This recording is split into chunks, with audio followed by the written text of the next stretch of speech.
bendición. El día de hoy yo quiero compartir con ustedes sobre el tema: el orden de Dios trae bendición. El orden de Dios trae bendición. ¿Cuántos saben que el orden es bueno? ¿Amén? ¿A quién le gusta el desorden?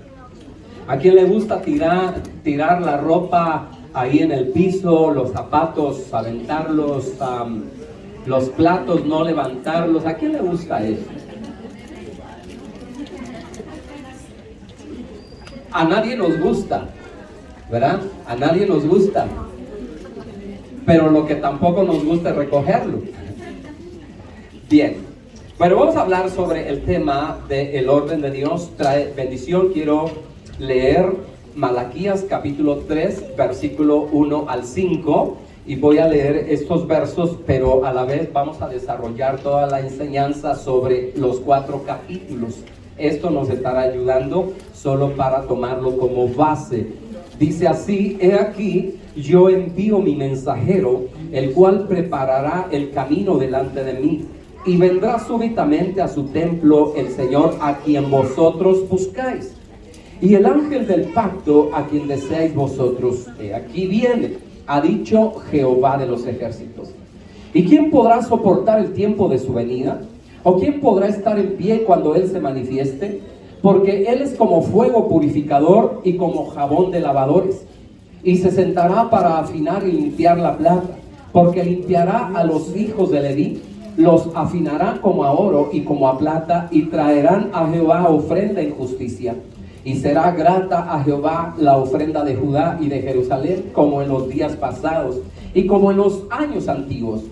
Y vendré a vosotros para juicio, y seré pronto testigo contra los hechiceros, adúlteros, contra los que juran mentira y los que defraudan en su salario al jornalero, a la viuda y al huérfano, y los que hacen injusticia al extranjero, no teniendo temor de mí, dice Jehová de los ejércitos. Padre, te damos gracias en el nombre de Jesús. Una vez más, pero ahora, Señor, en el deseo de que tú nos hables, de que tú nos ministres, que la palabra que tienes para nuestra vida hoy nos exhorte, nos consuele y nos edifique. Te lo pedimos todo en el nombre de nuestro Señor Jesucristo. Amén y amén. Lo primero que nosotros podemos plantear es una pregunta respecto a este pasaje en el cual estamos tomando como base. Y es la pregunta: ¿por qué Malaquías sigue hablando hoy? Usted sabe que el libro de Malaquías, o algunos tal vez lo van a aprender hoy, es el último libro de los profetas. Es las últimas palabras que Dios habló al pueblo de Israel, en el que el pueblo de Israel cayó en un silencio de Dios por 400 años. No había profeta, no había sacerdote, no había rey que pudiera comunicar a una generación o a la siguiente generación lo que Dios quería para su pueblo, sino que a partir de este profeta, las cosas que ellos habían aprendido comenzaron a perderse.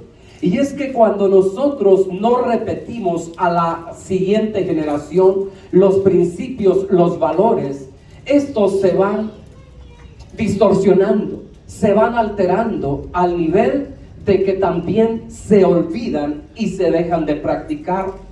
Hoy en día estamos en tiempos de transición en nuestro propio país, en donde nuestro país, como en muchos otros, se ha levantado voces de minorías que también claman derechos, que también piden justicia.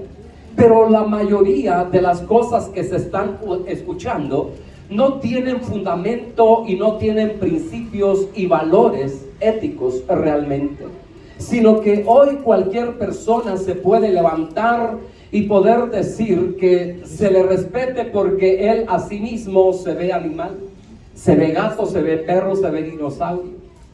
Y esto, lo que están pidiendo es de que también se establezca dentro de las normas o de la Constitución. Y es desde ahí donde se está esparciendo alrededor del mundo, sobre todo esta ola de demandas de justicia desde lo que ellos plantean. En Italia recientemente se ha aprobado una ley respecto a que no avancen aquellas cosas que realmente no tienen un fundamento sólido para preservar a la familia.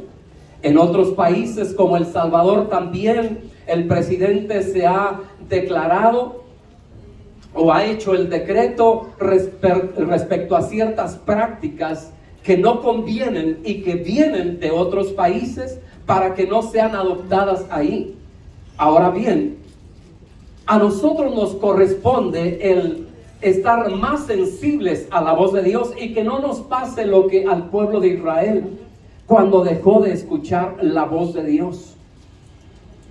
Por casi 400 años ese silencio se mantuvo, y algo que yo pude identificar en este libro de Malaquías, que veo a un pueblo religiosamente activo, pero espiritualmente adormecido. Las muchas actividades que nosotros podamos tener no pueden sustituir la voz de Dios.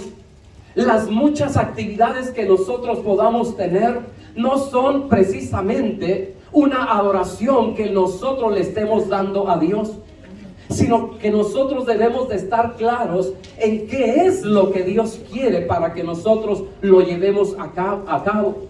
Cuando Samuel, nos dice la Biblia que estaba en un tiempo de transición sobre el pueblo de Israel, el sumo sacerdote Elí, por su edad, por su característica física, la Biblia lo describe, pero tiene una representación para nosotros.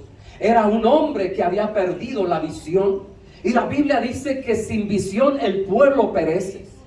La Biblia habla acerca de Elí, que era un hombre obeso, era un hombre muy pesado en su físico. Esto nos habla de grosura más que músculo, nos habla más de pesadez, de cansancio, de fatiga, de enfermedad, más que de salud. Y es ahí donde nosotros debemos estar sensibles a lo que Dios está hablando a nuestra vida. El hecho de que hayamos tenido este sacudimiento, diríamos, por utilizar el término, es para que nosotros también pongamos orden, no solo en la cuestión natural, sino en la cuestión espiritual, porque en algunas ocasiones se nos ha hecho costumbre incluso el venir a la iglesia, y estamos más pendientes de nuestro servicio que de nuestra adoración. Estamos más pendientes de todas aquellas cosas que se dan en torno al servicio, más que el servir realmente a nuestro Dios con un corazón agradecido, con un corazón íntegro.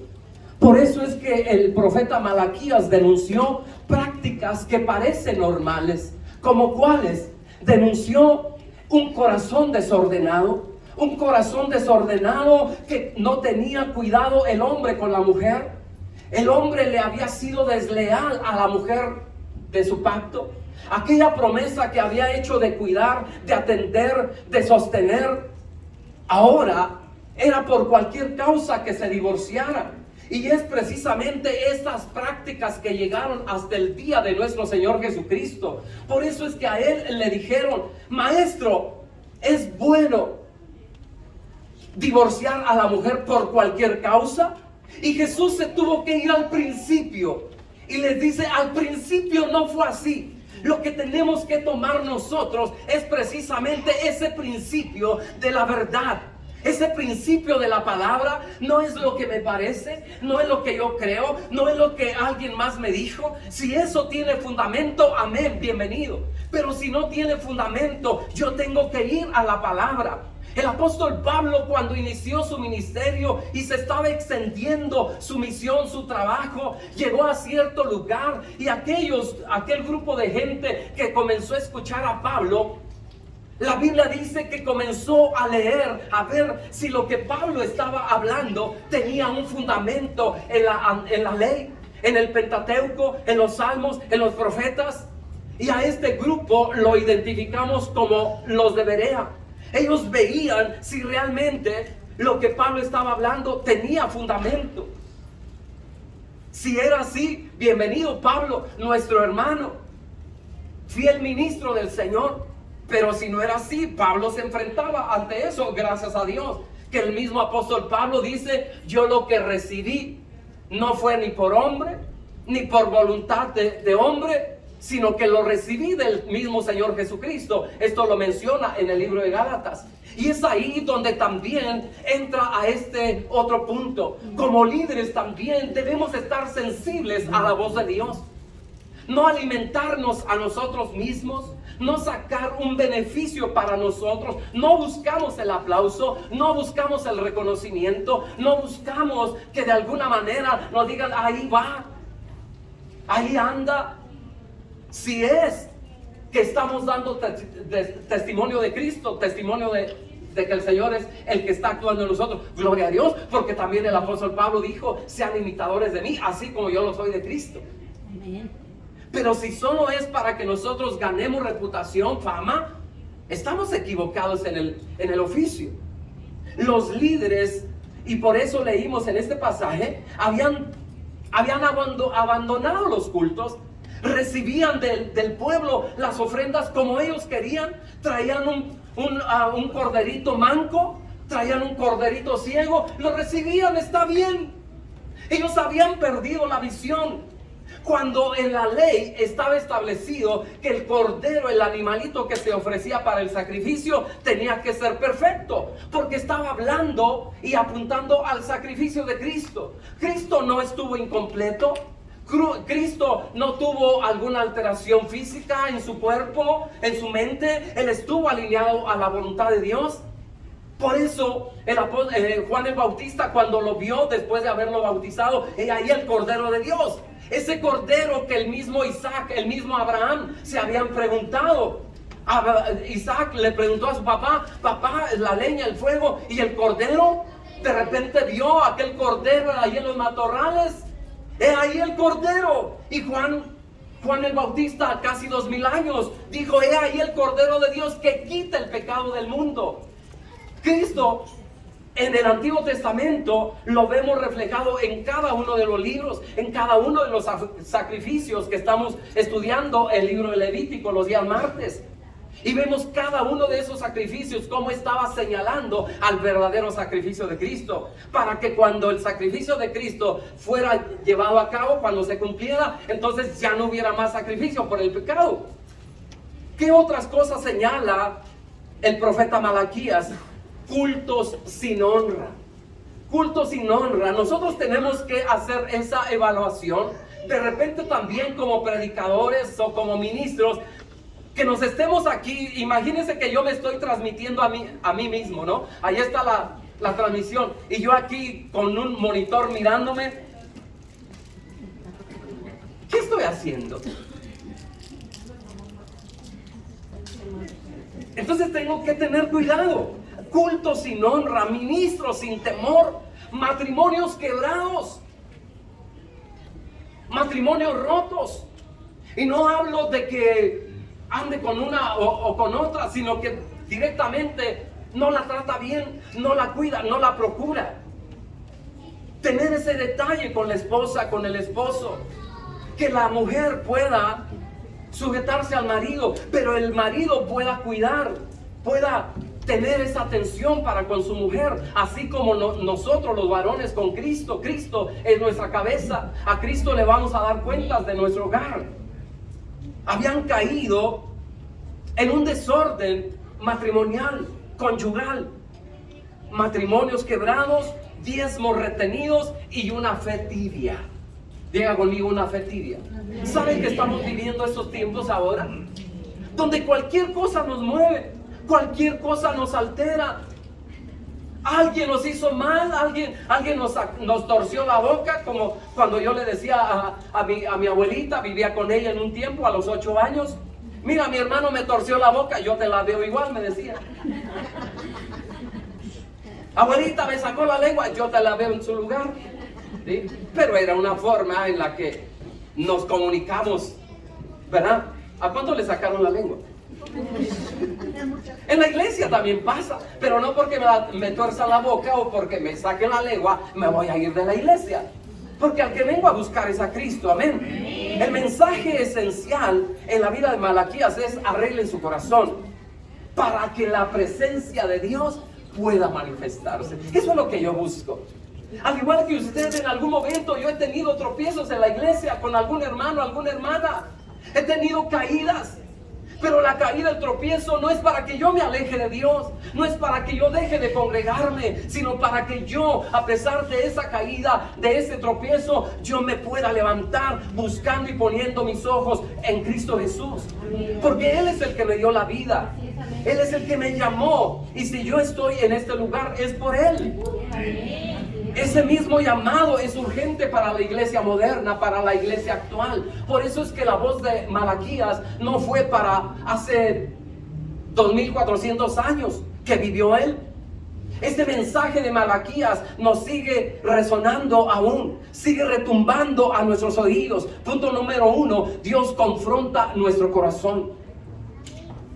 Veamos Malaquías capítulo 1, verso 2 al 5.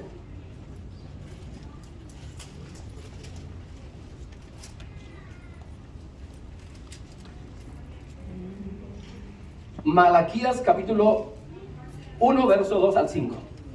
Yo os he amado, dice Jehová, y dijisteis, ¿en qué nos amaste? ¿No era Esaú hermano de Jacob, dice Jehová, y amé a Jacob? Y a Esaú aborrecí y convertí sus montes en desolación y abandoné su heredad para los chacales en el desierto. Cuando Edom dijere, nos hemos empobrecido, pero volveremos a edificarlo arruinado. Así ha dicho Jehová de los ejércitos, ellos se edificarán y yo destruiré, y les llamarán territorio de impiedad y pueblo contra el cual Jehová está indignado para siempre. Y vuestros ojos lo verán y diréis, sea Jehová engrandecido más allá de los límites de Israel. Dios le está diciendo al pueblo de Israel, yo te amo. Yo te amo. Y el pueblo de Israel pregunta, ¿en qué nos has amado? Se da cuenta cómo comienza a cuestionar a Dios. Y así vemos en 5 ocasiones cómo el pueblo de Israel también le contesta a Dios.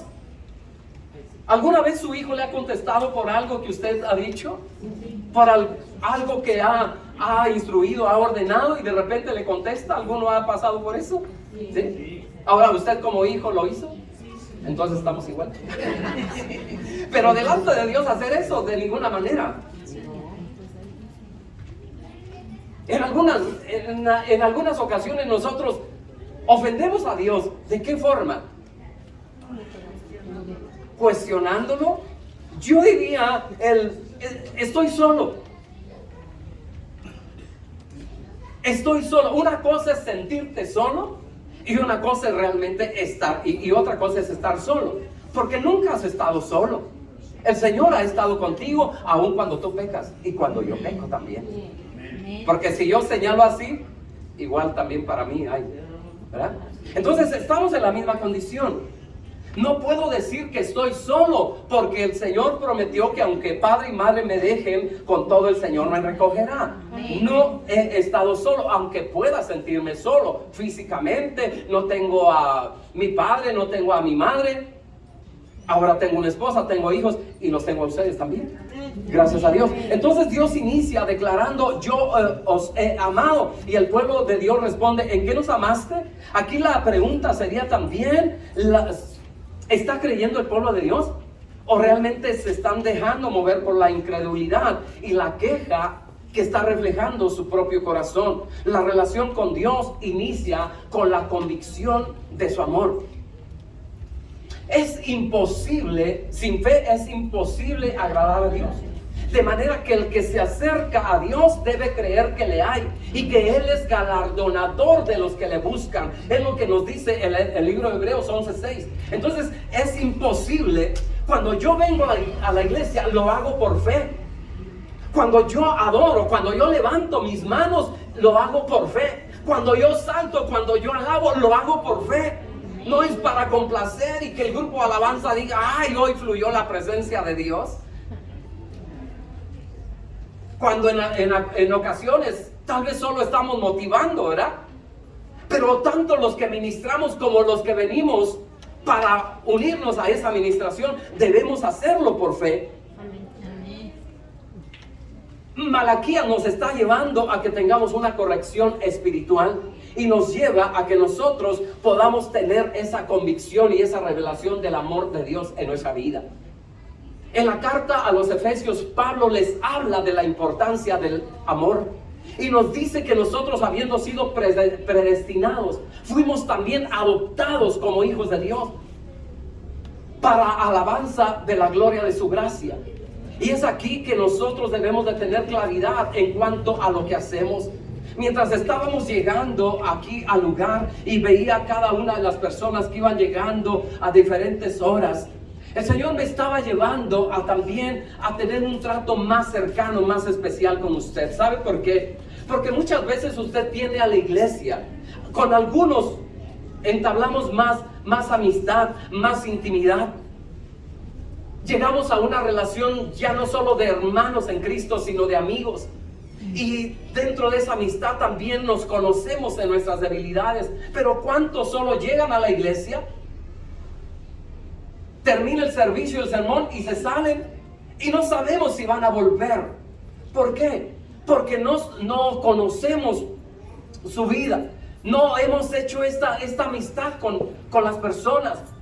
¿Sabes? Si en algún momento las personas que se acercaron a mí no lo hubieran hecho cuando yo llegué a la iglesia, llegué destrozado, llegué pateado por el mundo, tal vez yo jamás hubiera pisado un pie en la iglesia nuevamente. Pero hubo alguien que se interesó en mí, además de Dios. Hubo alguien que a través de esa persona Dios mostró el amor que tenía para con mi vida. Y fue ahí donde yo me quedé. Fue ahí donde, como dicen los chavos, de ahí soy. Ya no me volví a salir. Aunque me hubieran tratado de sacar por la puerta, yo me hubiera metido por la ventana.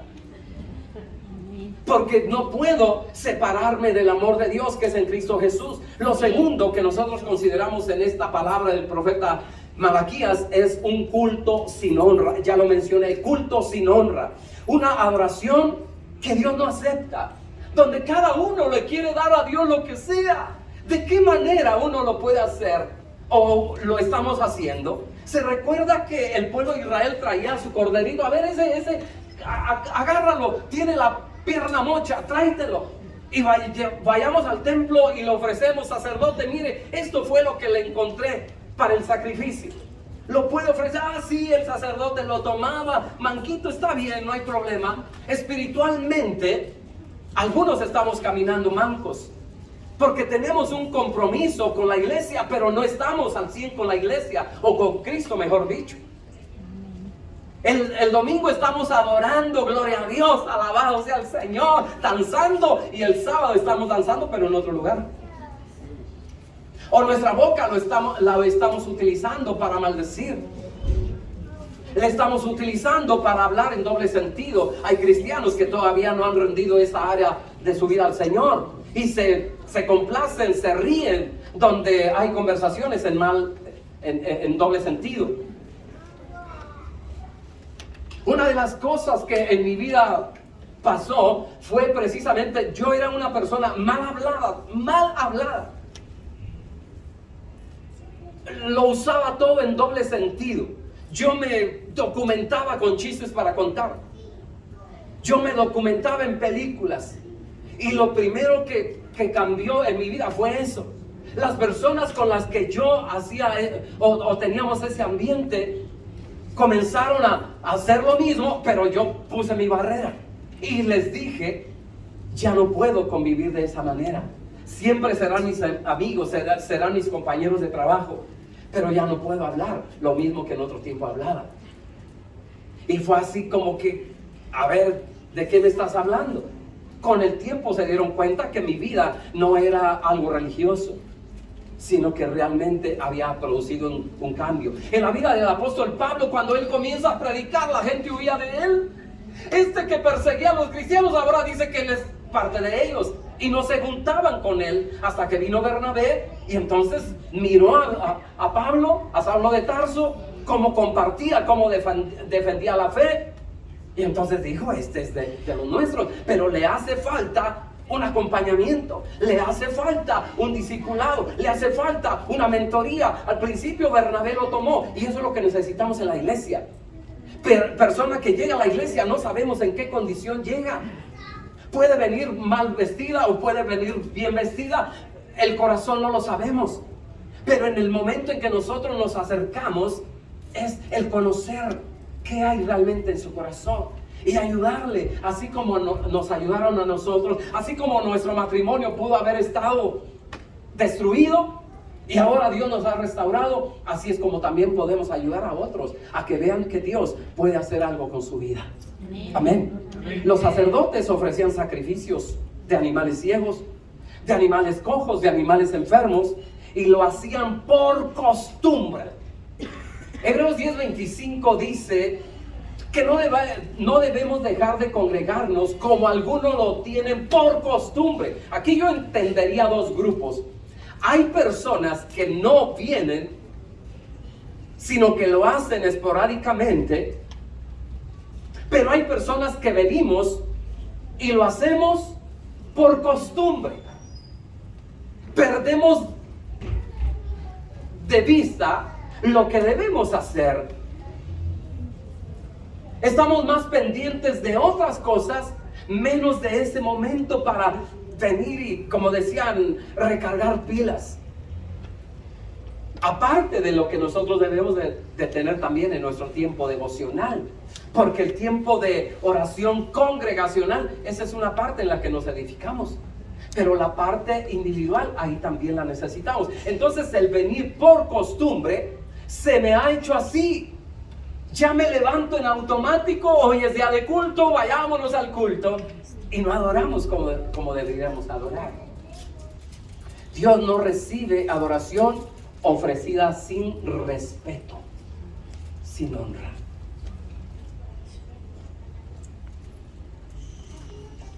Dios revela la verdadera adoración del corazón, lo que nosotros debemos de darle al Señor. Le voy a poner un ejemplo. Como yo no tengo permiso de moverme tanto ahora, entonces yo me quedo aquí. Pero en una ocasión Jesús llegó a un pozo, ¿se recuerda? Llega a ese pozo, él estaba cansado del camino y estaba esperando. De repente llegó una mujer y se acercó a Jesús. Y Jesús inmediatamente le dijo a esa mujer: mujer, dame de beber. ¿Cómo? Siendo tú un judío, me pides a mí, que soy samaritana, que te dé de beber. Y de ahí se desprendió una conversación, una plática en la que también esa mujer dijo: nuestros padres adoraron aquí en este monte, y los judíos dicen que debe ser en Jerusalén. Y entonces es ahí donde Jesús le habló a la mujer samaritana respecto a una tradición, respecto a una costumbre, respecto a una adoración verdadera. Vuestros padres adoraron aquí, nosotros lo hacemos en Jerusalén. Pero dice Jesús, viene la hora, y ahora es, en que los verdaderos adoradores adorarán al Padre en espíritu y en verdad. Y no es el monte de Samaria, no es el monte de Jerusalén, sino en todo lugar donde haya un hombre, una mujer que ha sido redimido por la sangre de Jesús. Ahí se puede levantar una adoración para nuestro Dios. Amén. Amén. Esa es la persona que adora en el espíritu, que adora en verdad.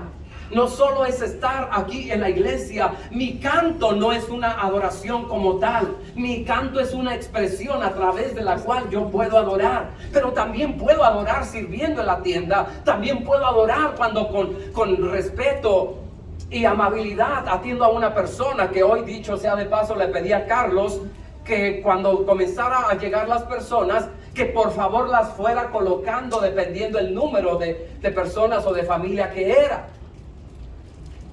Lo vi de repente allá atrás. Carlos, ¿qué pasó? Es que no me hacen caso. Les digo, por favor, siéntense allá, y toman sus cosas y se van a otro. Eso es obediencia. Nosotros tenemos que aprender sobre ese orden. No porque lo vea joven, no le haga caso. A Timoteo le decían que nadie tome en poco tu juventud, sino sé ejemplo. Bien, el tercer punto: sacerdotes desenfocados. Y nos habla del sacerdocio encaminado hacia el liderazgo, nuestro liderazgo sin temor. Vamos a leer Malaquías capítulo 2, verso 1.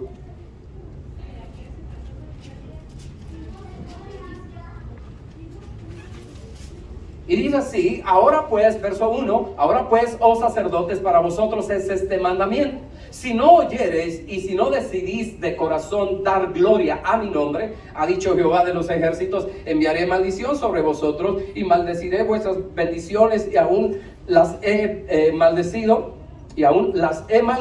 porque no os habéis decidido de corazón, no os habéis decidido de corazón.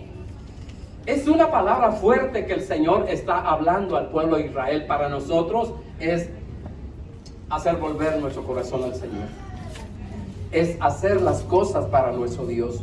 Y sigue hablando aquí el profeta Malaquías al pueblo de Israel. Dios está reprendiendo a los sacerdotes porque están torciendo la enseñanza y han perdido el temor a Dios. Otra de las cosas que necesitamos como iglesia es tener ese fundamento sólido en nuestra vida, para que cuando venga otra persona que no trae una doctrina de Cristo o una sana doctrina, no le digamos bienvenido. Yo no puedo recibir al mormón, al testigo de Jehová, y decirle siéntate conmigo. Si vamos a debatir, si vamos a hablar sobre lo que es la escritura, lo vamos a hacer, porque también a quien está desorientado es necesario que lo traigamos, lo metamos al camino, pero con la sana doctrina. Pero si yo no puedo, si esa persona yo veo que tiene un conocimiento más elevado que el mío, entonces le traigo a uno de su tamaño. Amén. Aquellos exorcistas ambulantes debieron de seguir a Pablo en su doctrina, en su enseñanza, en la manera que él liberaba, pero ellos se aventuraron a hacer las cosas por su propia cuenta. Allá hay un endemoniado, oye, vamos a liberarlo, sí, y allá van los 7 hermanos del tal Sebas, y llegan ahí y te reprendemos en el nombre de Jesús del que predica Pablo. El demonio les contesta: a Pablo conozco y sé quién es Jesús, pero ustedes ¿de dónde salieron? Entonces necesitamos nosotros caminar en el fundamento, empaparnos para que también podamos dar respuestas. Este liderazgo espiritual tiene la función, o tenía la función de preservar el conocimiento y ser un mensajero de Jehová, un mensajero de Dios. Vosotros sois mis testigos, dice Jehová de los ejércitos, Isaías 43:10. Pero Jesús dice: toda potestad me es dada en el cielo y en la tierra, por tanto, id y haced discípulos a todas las naciones. Ese será el trabajo y la tarea que tendremos cada uno de los líderes: estar discipulando y estar evangelizando. La iglesia no puede crecer si no hay evangelismo. La iglesia no se puede sostener si no hay discipulado. Necesitamos ambas cosas. Pero algo más que vemos en Hechos capítulo 2, verso 42 al 47, que las funciones de la iglesia no solo tienen que ver con el evangelismo, con discipulado, porque podemos caer en una religiosidad, sino que debemos de compartir las buenas nuevas también con nuestra comunidad, que nuestra comunidad nos conozca por el testimonio que estamos dando. La Biblia habla respecto a la iglesia, cómo crecía y se multiplicaba, y el Señor añadía a la iglesia cada día los que habrían de ser salvos. ¿Por qué? Porque veían que su vida no era que cambiaron de una religión a otra, sino que ellos tuvieron un encuentro con Cristo, y que esa persona que antes mentía, que antes robaba, que antes era agresiva, que antes violentaba a la comunidad, ahora es una persona íntegra, es una persona correcta, es una persona trabajadora. Que nosotros podamos alcanzar a los perdidos para devolverle a la sociedad hombres y mujeres transformadas por Cristo. Amén. La iglesia necesita líderes íntegros, no populares. Y el ser íntegros nos habla de no vivir en una doble moral. Ser hombres fieles a nuestra esposa, y no que andemos de coquetos en otros lugares.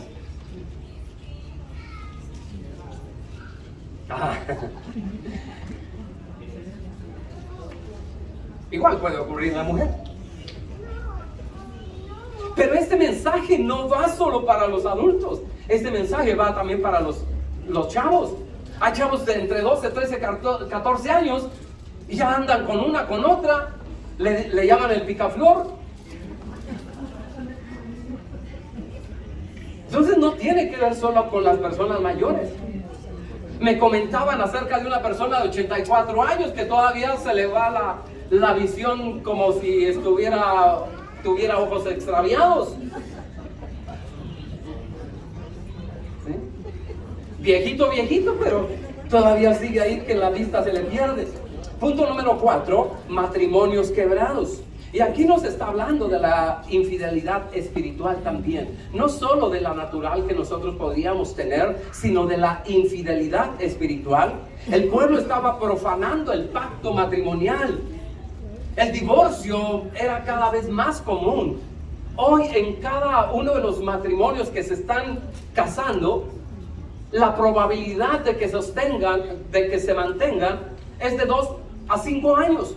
Y después de ahí, un divorcio, porque ya no me gusta, porque su cuerpo ya cambió, porque ahora me va mejor y ya estoy en otra categoría, en otro nivel.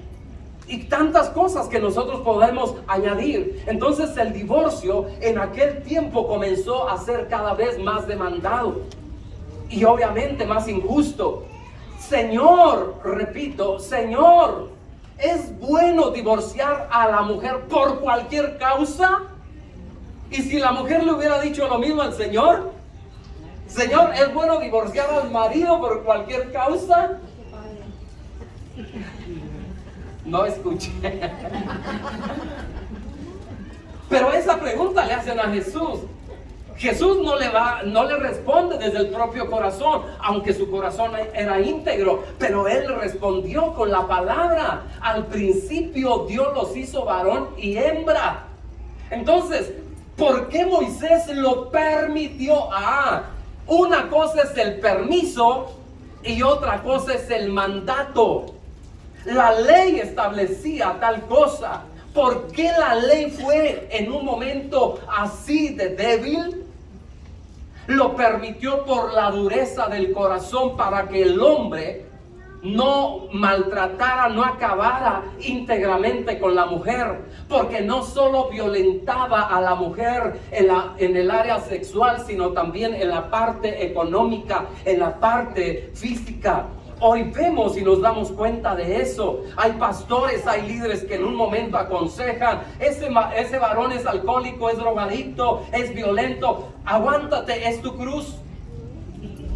Aguántate, es lo que te tocó. Ora, ayuna por él. Sí, pero mientras está en esa condición, yo no voy a estar viviendo bajo el mismo techo.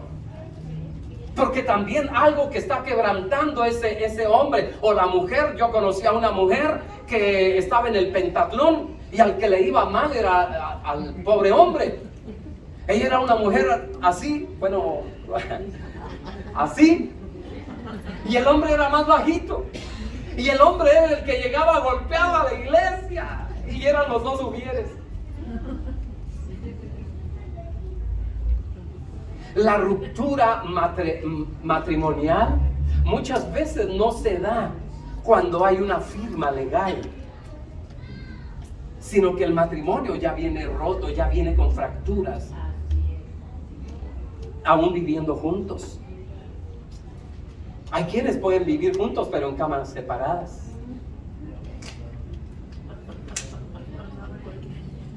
Juntos pero no revueltos. Mi esposa quería una cama king size. Yo compré una individual para que estemos más cerca. Si no, es estar corriendo por todos lados. Ok. Bueno, eso ya es su imaginación. Sí, porque es tenderle mi brazo, que se recueste, mi amada, mi amor, te amo, ¿verdad? Bien, la restauración a la que Dios nos está hablando es espiritual, pero la espiritual tiene un impacto en lo natural. Hay matrimonios que en lo natural ya no se llevan, Y si no han terminado de separarse es por el temor a Dios. Pero ese temor de Dios que uno conserva todavía puede llevar a una transformación en la vida de la persona.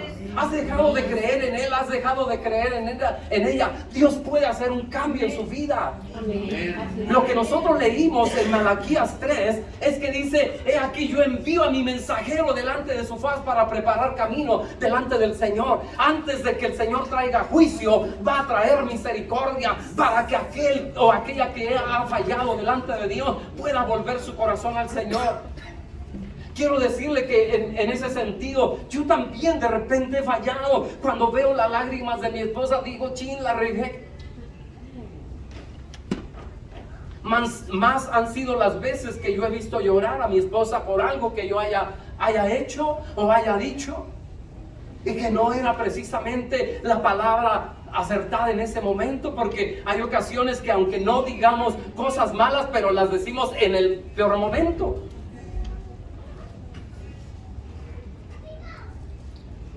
Hoy en estos días yo he visto la importancia de la compañía, porque cuando ustedes ya no están, yo sé que sus oraciones se mantienen, que están intercediendo para que el Señor nos saque adelante en este proceso.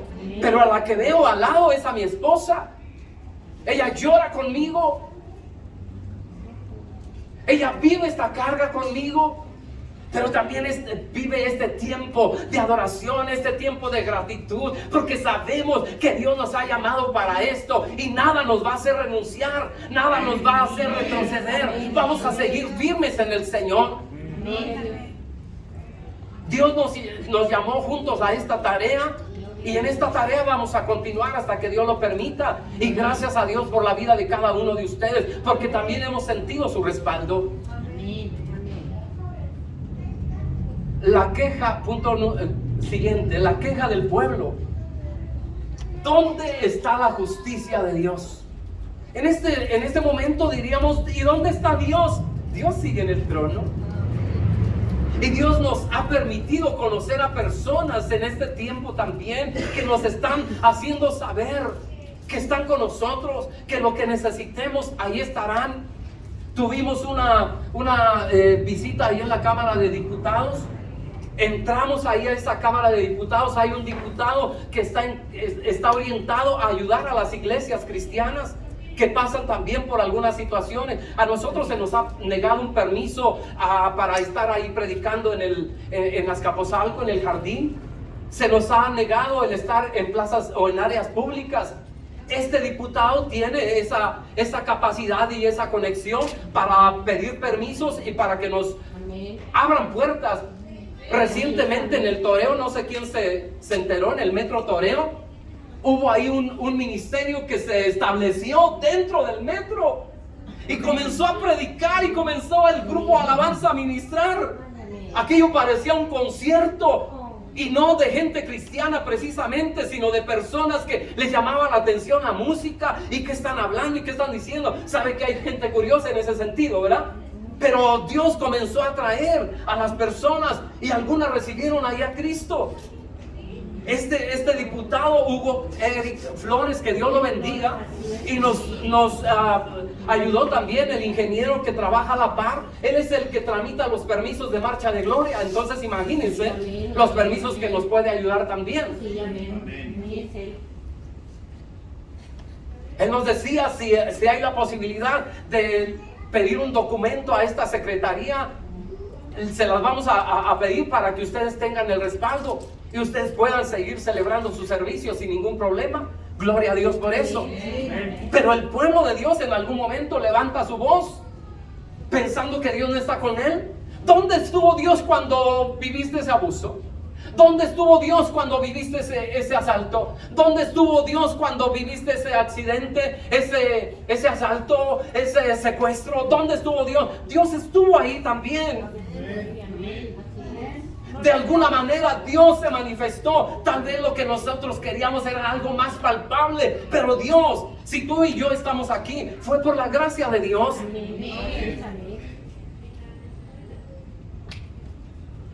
Así es de que Dios no es injusto.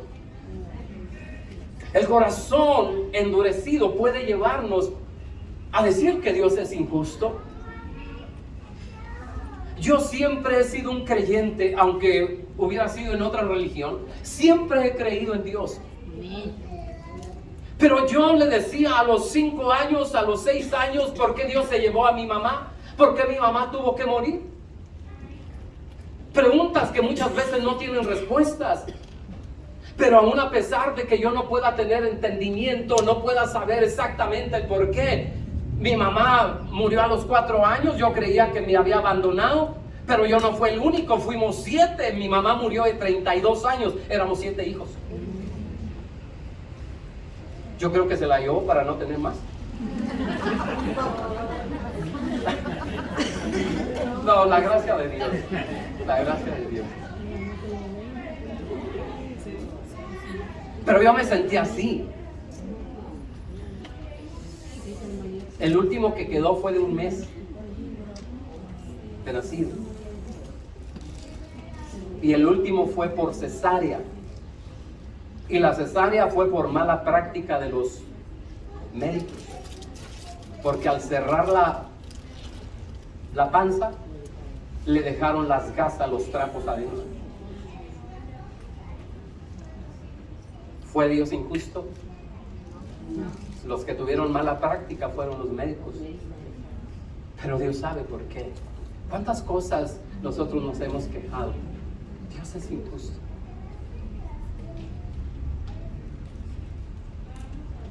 San Agustín,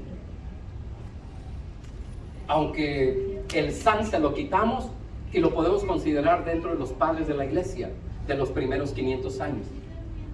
Agustín, un monje, él escribió sobre la gracia de Dios, y algunos filósofos y teólogos han estado tratando de entender sobre la gracia que escribió o que describió Agustín.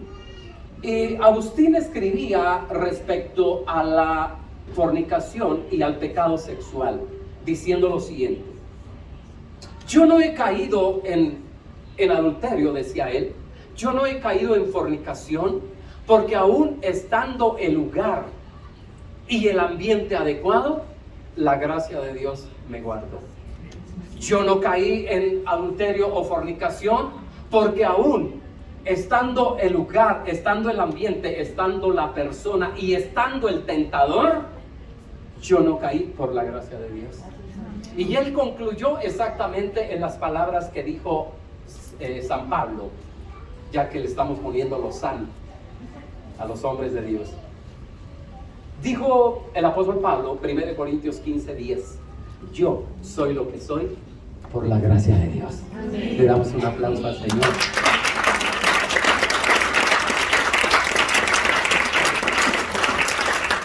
Llegamos a los 80 en los niveles. Espero que se lo haya dado con toda la pasión, el entusiasmo en el corazón, porque aquí rebasamos los decibeles. Bien, Dios promete enviar a su mensajero. El mensajero al que se estaba refiriendo Malaquías, ¿quién era? Juan el Bautista. He aquí envío mi mensajero delante de su faz para preparar el camino. Y Juan el Bautista, cuando inició su ministerio, él dijo, haciendo referencia a Malaquías capítulo 3, yo soy una voz en el desierto. Preparad el camino del Señor, enderezad sus sendas. Todo valle, todo monte alto, bájese. Todo valle, allánese, para que la gloria del Señor se manifieste. Juan el Bautista, cuando le preguntan, ¿eres tú el Cristo?, confesó y no negó, yo no soy el Cristo. ¿Por qué bautizas? ¿Eres tú Elías? No lo soy. ¿Por qué bautizas? Yo soy uno que viene a preparar el camino del Señor. Yo bautizo en agua.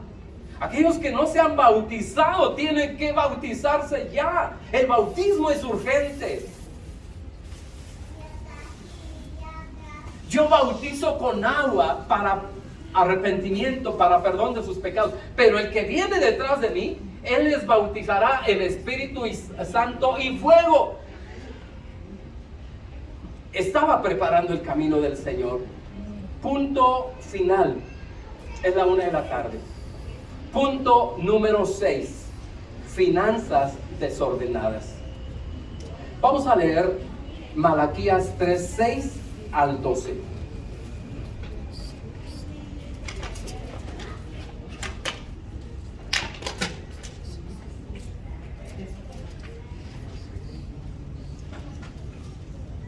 Porque yo, Jehová, no cambio. Por esto, hijos de Jacob, no habéis sido consumidos desde los días de vuestros padres, os habéis apartado de mis leyes y no las guardasteis. Volveos a mí y yo me volveré a vosotros, ha dicho Jehová de los ejércitos. Mas dijisteis, ¿en qué hemos de volvernos? ¿Robará el hombre a Dios? Pues vosotros me habéis robado. Y dijisteis, ¿en qué te hemos robado? En vuestros diezmos y ofrendas. Malditos sois con maldición, porque vosotros, la nación toda, me habéis robado. Traed todos los diezmos al alfolí y haya alimento en mi casa, y probadme ahora en esto, dice Jehová de los ejércitos. Si no, os abriré las ventanas de los cielos y derramaré sobre vosotros bendición hasta que sobreabunde. Reprenderé también por vosotros al devorador, y no os destruirá el fruto de la tierra, ni vuestra vid en el campo será estéril, dice Jehová de los ejércitos. Y todas las naciones os dirán bienaventurados, porque seréis tierra deseable, dice Jehová de los ejércitos. El pueblo estaba reteniendo lo que era de Dios. ¿Qué es lo que le vino en consecuencia al retener el diezmo? El Señor les anticipó y les dijo, malditos sois con maldición, porque toda la nación me habéis robado. Estaban produciendo una maldición económica. Un devorador venía para destruir las finanzas, para destruir las tierras, para destruir aquello que estaba produciendo fruto. El Señor es el que les está hablando. El diezmo no es un impuesto, sino es un acto de pacto. Sabe que nosotros en el impuesto que damos al gobierno, aún todavía se pueden hacer ahí como ciertas maniobras, ciertos ajustes. El contador sabe de eso, ¿verdad, Dani? Ya se durmió. Ahí está dando claro. El contador sabe de cómo balancear y no caer en el desorden legal, porque no se trata de que el contador haga eso, sino de que pueda presentar. Ahora, el diezmo no es un impuesto, el diezmo es un pacto, el cual viene desde los días de Abraham. Dios vincula aquí su bendición económica con el orden espiritual. El mensaje de hoy es un llamado al orden. En el orden es como Dios trae bendición. Hay muchas crisis económicas, personas en constantes deudas. En la semana, por estar ocupado en algunas cosas, en algunas tareas, de repente recibo una llamada el día viernes.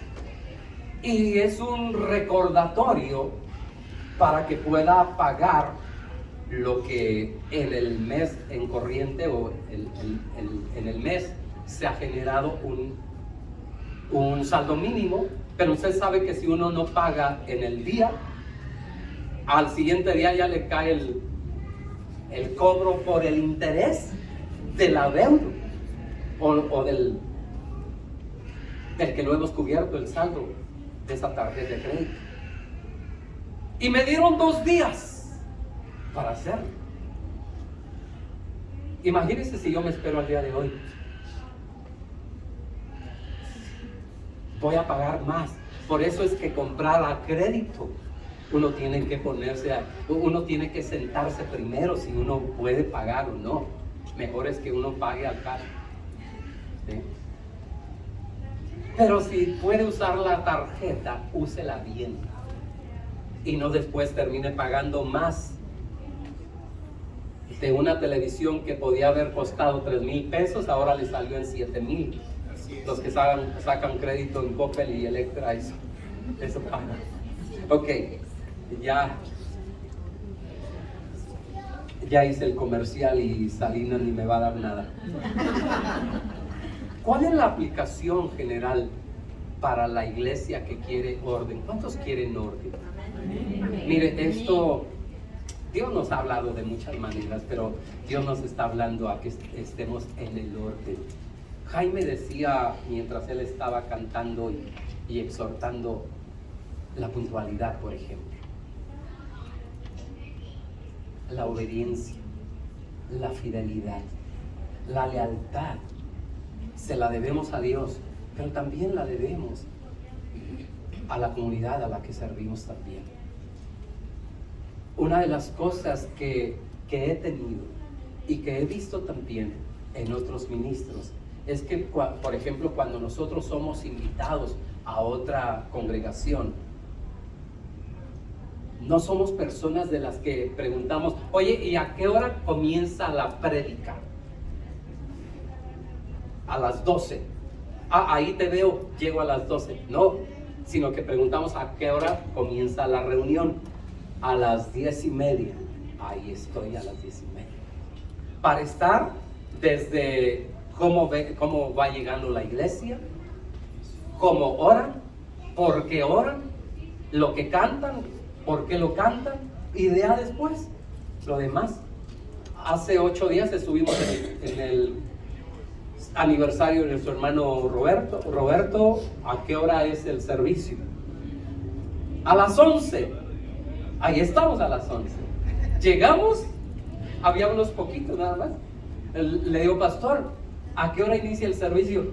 A las 12, pastor, pero le dije a las 11 porque como toda la congregación igual va llegando después.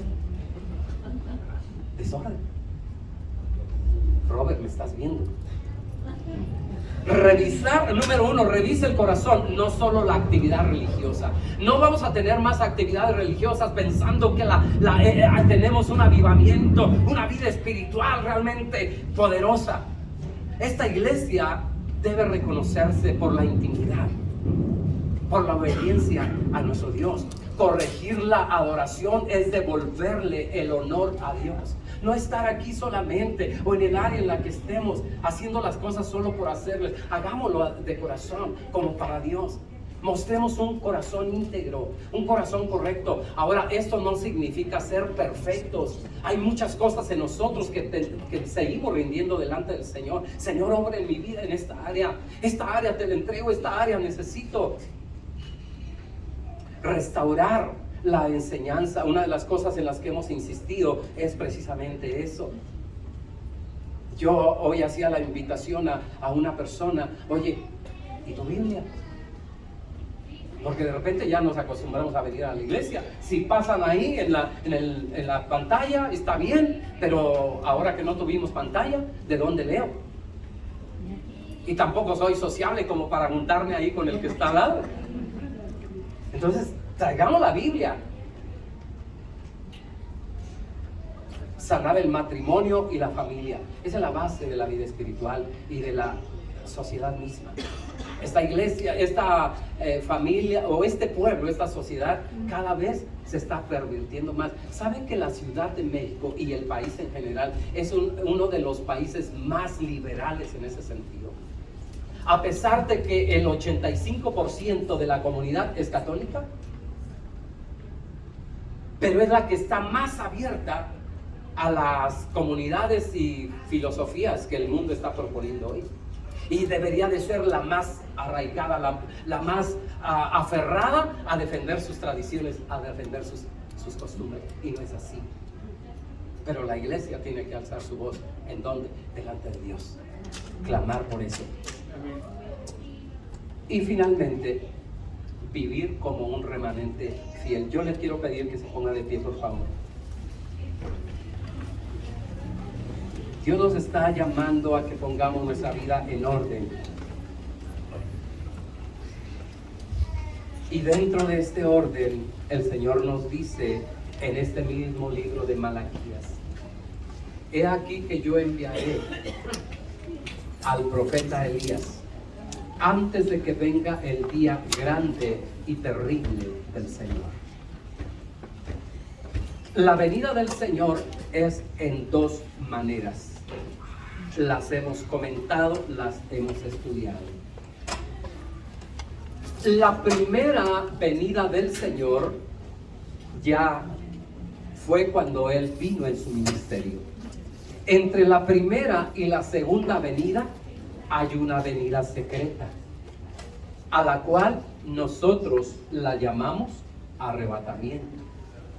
La iglesia va a ser arrebatada cuando Cristo venga en las nubes y la iglesia pueda ascender para tener ese encuentro con Jesús, esa reunión con el Señor. Y el Señor se va a llevar a su iglesia y regresar para la segunda venida. De esta venida el profeta Malaquías nos está hablando, la segunda venida, porque de la primera y del arrebatamiento es una preparación en la que nosotros estamos participando. Dejémonos vestir, dejémonos cambiar. Padre Celestial, gracias en el nombre de Jesús. Gracias porque nos has permitido celebrar este culto en este lugar, porque han estado las puertas abiertas para nosotros. Pero de esta misma manera, las puertas, Señor, han estado abiertas para que tú entres, para que tú habites en medio nuestro, en nuestro propio corazón, en cada familia, en la iglesia y comunidad Casa del Padre. Tanto en esta iglesia local, pero las que están teniendo su celebración también en los salones aquí, en este espacio. Iglesias en otro lugar, donde tu presencia, Señor, se está manifestando, donde tú estás hablando a cada vida, a cada corazón, a un orden, porque en el orden de Dios es donde la bendición se manifiesta. Señor, gracias en el nombre de Jesús. Yo quiero invitarte a que si hay algo desordenado en tu vida, hoy delante de Dios puedas decirle: Señor, trae ese orden a mi vida. Ya antes tú me habías hablado, ya antes tú me habías exhortado. Tu Espíritu Santo, antes que cualquier otra persona, ya me habías hecho sentir incómodo, me había hecho sentir triste, pero no una tristeza para muerte, sino una tristeza que me conduce para arrepentimiento. Espíritu Santo, gracias por hablarme. Aún en medio de mi flaqueza y en medio de mi debilidad, cuando caigo, Espíritu Santo, tú me sostienes, tú me ministras. Pero también gracias por aquellas voces de mis padres, de mis hermanos mayores, de aquel líder, de aquel ministro, cuando me habla y me exhorta acerca de mi condición. Señor, hoy yo estoy atendiendo a ese llamado, porque sé que tú me has hablado de muchas formas, has utilizado a personas para que yo me corrija, para que yo me ordene, y hoy quiero hacerlo en el nombre precioso de Jesús. Quiero invitar a aquellos matrimonios que no están en un orden, a que ahí mismo puedan levantar su mano y decirle: Señor, ten misericordia de mi matrimonio, en el nombre de Jesús, en el nombre de Jesús. Que esta restauración venga sobre nuestro hogar, que esta bendición venga sobre nuestra relación una vez más, Señor. No queremos ignorar tu voz, no queremos, Señor, resistir a esta voz de la que tú nos estás hablando. Hombre, varón, mujer, que podamos arrepentirnos, que podamos decirle: Señor, dame una oportunidad, dame una oportunidad. Hoy yo quiero arreglarme en el nombre de Jesús. Aquellas cosas que se nos habían hecho normales, que habíamos vivido ya dentro de lo ordinario, con una frialdad espiritual, con una tibieza, hoy te pedimos perdón. Nos volvemos a ti. Liderazgo, que en un momento también estábamos haciendo las cosas porque ya tenemos la habilidad, porque ya tenemos el buen control, el buen manejo, pero habíamos perdido esa comunión con Dios, habíamos perdido esa cercanía con aquellos a quienes estamos también liderando, ministrando. Señor, cambia nuestro corazón. No queremos ser líderes, sacerdotes insensibles, sino sensibles en nuestro corazón a tu voz y a la necesidad de ese discípulo, de esa hermana, de ese hermano que hoy está necesitando de una palabra que tú has puesto en mi boca, en mi corazón. En el nombre de Jesús, aquellos a quienes en algún momento también dejamos de creer, Señor, en lo que son las finanzas. Habíamos tenido en poco lo que es el diezmo, la ofrenda, lo habíamos ignorado, Señor, perdónanos en el nombre de Jesús. Que no seamos deudores, Señor, que podamos ser buenos mayordomos, buenos administradores. Y Padre, trae una bendición a nuestra familia en el nombre de Jesús. Una bendición a nuestra familia. Toma los tuyos, toma a tu familia si vienes con ella. En el nombre de Jesús. En el nombre de Jesús. Si tú tienes que pedirle perdón como padre, como madre a tus hijos, hazlo. Como familia García Flores, en algún momento también nosotros necesitamos, por este mismo proceso, a no tener descuidos entre nosotros, a no sentirnos ignorados, sino abrazados por Dios, amados por Dios. En el nombre de Jesús. En el nombre de Jesús. Recibe ese abrazo del Padre. Recibe ese abrazo del Espíritu Santo sobre tu vida. En el nombre de Jesús. En el nombre de Jesús. Y levantemos un clamor juntos. Digámosle, Señor, restaura los altares en la familia. Restaura la comunidad, Señor, la comunión en la familia. Restáurala en el nombre de Jesús. Ese fuego del altar que en un momento estuvo encendido y que tú escuchabas en la intimidad ahí en el cuarto del padre, de la madre o del hijo varón, de la hija, llorando, pero no de dolor, llorando pero no por tristeza, sino por convicción de saber que Dios estaba ahí. Vuelve a orar por esos momentos, que esos altares en los hogares, en la intimidad, vuelvan a ser encendidos en el nombre de Jesús. Ese joven, esa señorita que se ha apartado del Señor y que tú sabes que está viviendo un proceso, ahora que pueda levantar tu voz y decirle: Señor, hoy yo me paro en la brecha. Hoy yo clamo por mi hija, por mi hijo, por ese adolescente, Señor.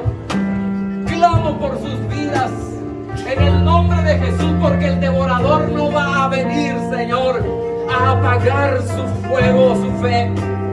Ese amor que en un momento mostró hacia ti, Señor. Ten misericordia en el nombre de Jesús. En el nombre de Jesús. Trae ese clamor delante de Dios. Trae ese clamor delante de Dios. En el nombre de Jesús.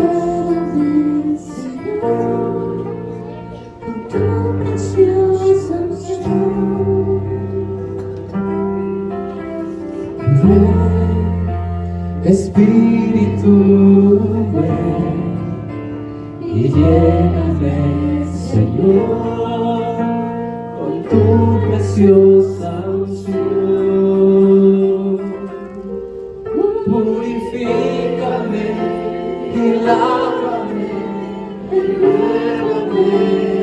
Este es un tiempo de intimidad con Dios. Un tiempo de intimidad con aquel que te llamó, aquel que mostró su amor contigo cuando tú y yo no éramos nada. Ezequiel capítulo 16 dice: cuando te vi, cuando estabas desahuciada, cuando había sido desterrada, ahí te vi.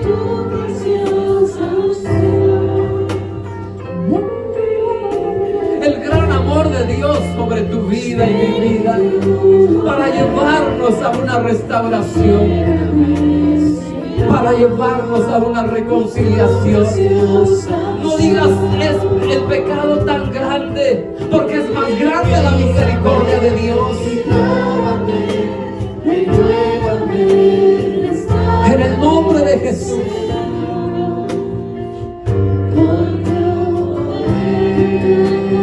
Que ese altar arda una vez más.